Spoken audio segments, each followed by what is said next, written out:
Hi, welcome to Ken's Sewing Center. And today we're going to talk about the Janome 634D. Many times we think of it or call it a serger or an overlocker. And so this is that perfect accessory for your sewing room that's going to sew your seam and finish it all at the same time. Let's just do a quick seam to see what it'll do, and then we'll talk some more. So I'm just going to take a piece of fabric and fold it in half. As you can see, we already have it threaded. We'll talk about threading shortly. But once you have your serger threaded, you never have to raise your presser foot again.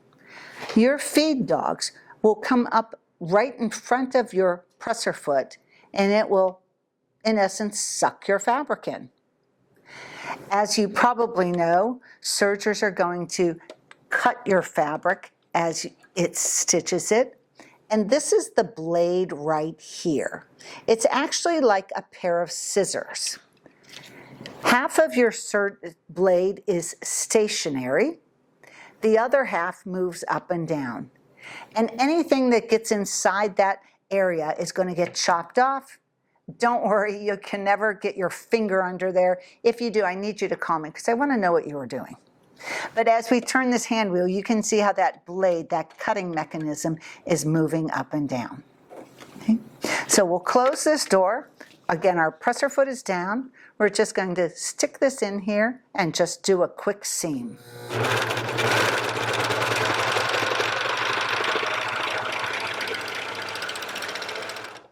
When you have a serger, which is unlike a sewing machine, you know that on a sewing machine you cannot stitch in air, but here we certainly can, and many times you'll hear it referred to as chaining off. There's a thread cutter on the side. There we go. And there's a classic serged seam. And this is technically what we call a 4-thread serged seam. There are 2 needles, and let's open this door. There are 2 needles, and you can see one straight row of stitching, and the other one, the second one, is just right along this furthest left edge of your seam. All of this thread on the top is created by your upper looper. And you can just see this thing, which technically is called a looper, coming up over your throat plate, and it makes this loop of thread on the top of your seam. On the bottom side, you see a bunch of thread again, and that is made by a lower looper. It's coming from the left toward the right, and it stays below or lower than the bed of your machine, and it's making this loop here. So this is your classic 4-thread overlock. When you have an overlock or a serger, what you want to do is think of it as you can do everything on your serger except top stitching and buttonholes. So when you have that serger, make sure it has a prominent place in your sewing room so you can use it all the time. So again, this was just a classic piece of fabric and did that seam. Sergers, as I'm certain you've heard, are great for knits because sergers have what is called differential feed. And what that means, how your sewing machine has one set of feed dogs that moves your fabric through, your serger has 2. And you can adjust the speed of both of them to eliminate any stretching and distortion, especially on knits, swimsuit fabric, lycra, anything that might stretch when you stitch on it. So here's just some knit that we have right here. And let's just do a quick seam. So again, don't have to raise the presser foot.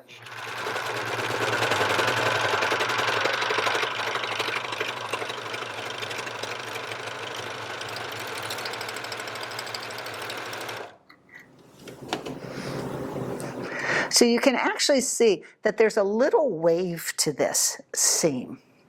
And that's because the feed dogs are pulling and stretching and, in essence, distorting our knit just a little bit. Some knits it can distort it even more. But your differential feed will eliminate that. On the right side of your 634D, there is a knob and a little window that actually says differential feed. You can see that it's currently on 1.0, which is the standard setting where both of your sets of feed dogs are moving together.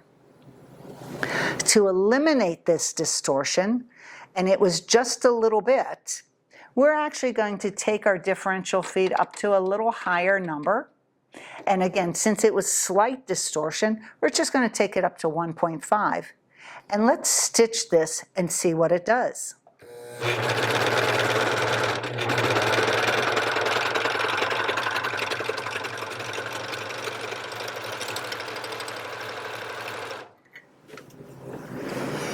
So a different appearance. You can see how this edge is still wavy, and this is much flatter and not distorted or wavy.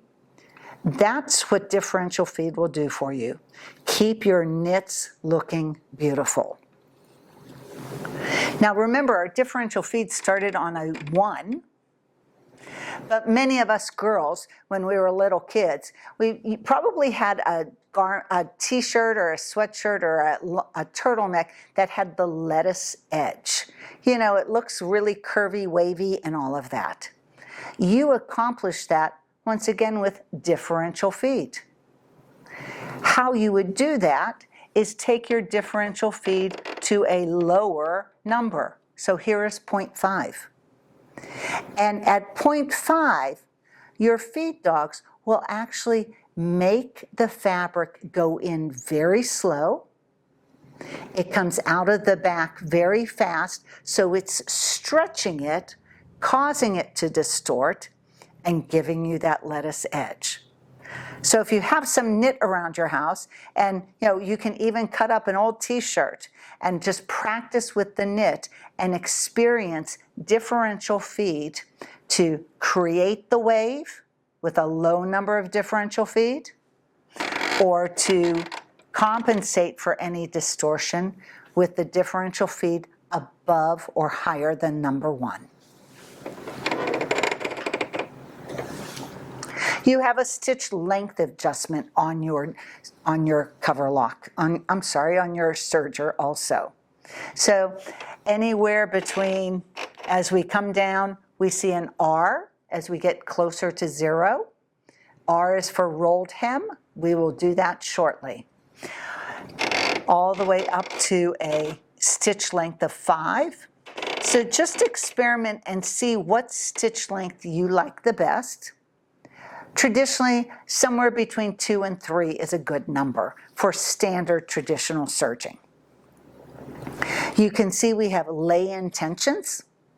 So your thread, as you're threading, you make certain that your presser foot is up so that those tensions are open, and you're just laying those tensions in those tension dials. Your tensions are marked with respect to where that thread is going.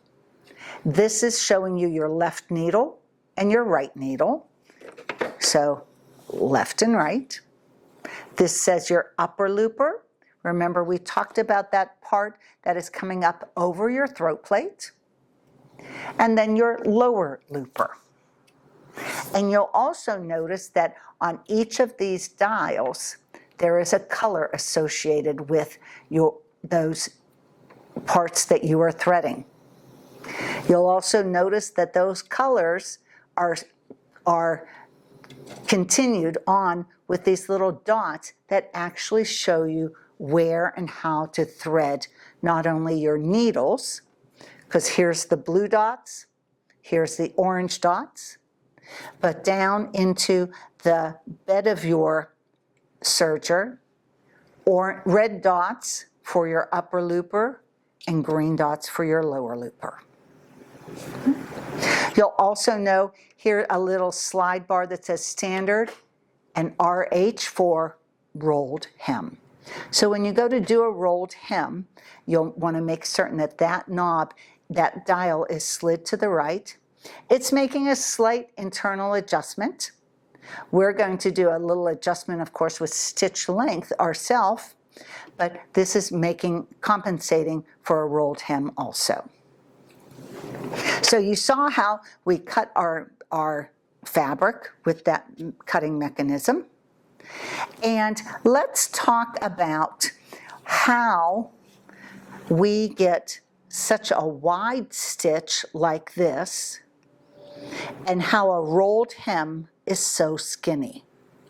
A rolled hem, I am certain you've seen a rolled hem if you've ever seen a cloth napkin. It's that bead of thread along the edge of your cloth napkin. It's almost just like a solid line of thread that covers that edge. And so the question is, if my serger is doing a stitch this wide, how does it get to be so skinny? And the answer is a little contraption that's part of your serger called a stitch finger. When you look at in the belly of your serger, and let me take this presser foot off, might be able to see it a little better.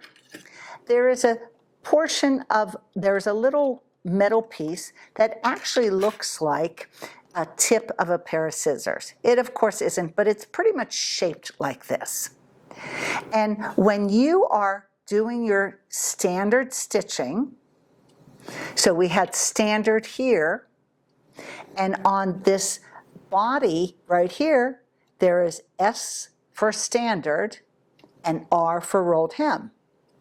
When this lever is positioned at S, this stitch finger is engaged, and those threads, as it's stitching, is stretching over that stitch finger to give you that wide of a stitch. To do a rolled hem, we're simply going to pull that stitch finger back. Now to do that on your 634D, and if you try to move this right now, it's not going to want to move because your cutting mechanism is in the way. And so if we just push this lever for your blade and now slide this back, so we're to disengage or to remove that stitch finger, the first thing we're going to do is drop our blade. Just like that. So it will no longer cut. Now when you push this dial here, you can see how the rest of the blade gets out of the way and we can just pull our stitch finger back. And now in the throat plate, there's just a teeny tiny pin that your stitching is going to form around and give you that beautiful rolled hem. Now, traditionally, rolled hems are 3 threads and they're skinny. So if you think about this seam where the first needle was over here and the second needle was to the left, we'll get a skinnier seam if we get rid of the left needle. So we're going to physically remove this left needle. So loosen that screw, take that needle out, and then you of course will want to tighten that screw back so that it won't jiggle out. So we've removed our needle, let me get this thread out of here, I apologize. We removed our needle, we removed that stitch finger. Now the only other thing we need to do is take our stitch length down really low to the R for rolled hem. Okay. We'll put our presser foot back on.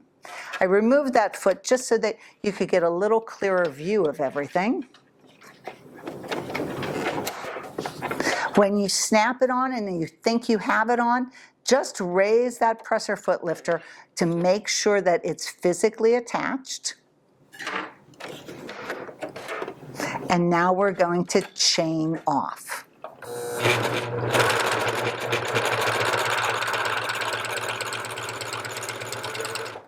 Look how skinny this chain of thread is.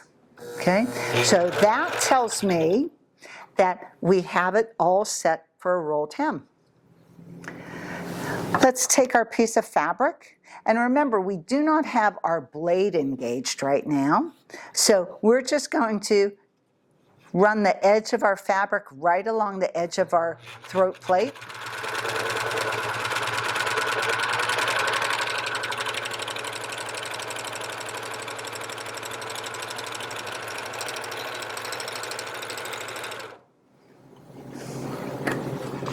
And look how beautiful and dainty and delicate that rolled hem is. Now, if you look at this rolled hem and you think of a rolled hem that you might see on a cloth napkin, how it looks like a solid bead of thread. There are different threads that you can actually use to fill in all those gaps.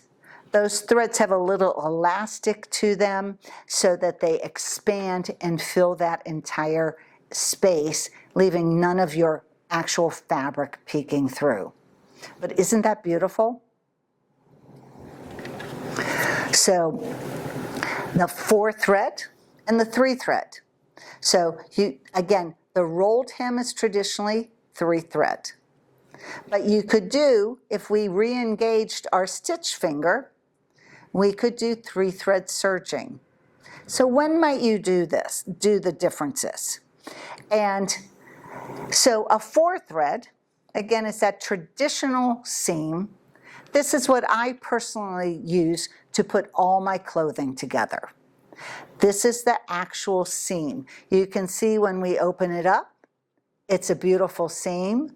No need to first take your fabric or your project to your regular sewing machine and then just finish it. Remember, this is sewing your seam and finishing it at the same time. You can do this stitch with 3 thread. Why would you do that?